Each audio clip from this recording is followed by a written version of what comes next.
Hey there, if you're an athlete and you're working in the sagittal plane a whole ton, like running or biking, you're going to want to make sure your spine doesn't get gummed up.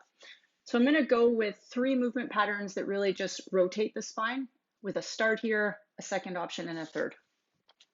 First and most accessible, you want to get your arms out in the T position, making sure your right shoulder is stuck to the floor. We're going to take the right leg up into the sky, straighten out the left, and then just inch your spine a little bit towards the right.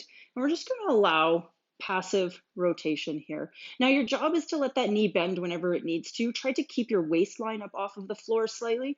Do whatever feels natural for your neck, but ultimately you want the right shoulder stuck to the floor if your right leg is moving across your body. You're going to hang out here for 30 seconds, a minute and a half, whatever feels awesome for you, and then obviously going to the other side.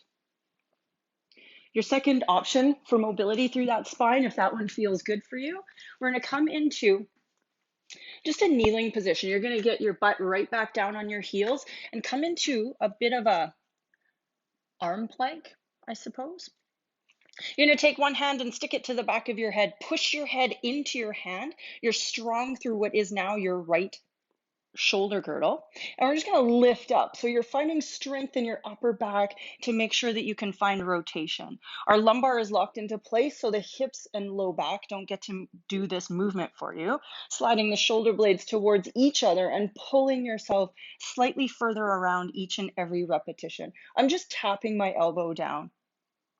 And if that one works for you, you can move on to the more sort of Pilates based, the fun one, I should say. You're going to start in a bit of a mermaid position. It doesn't have to be graceful or fantastic, but you do have to think about the shoulder that you're putting your weight onto.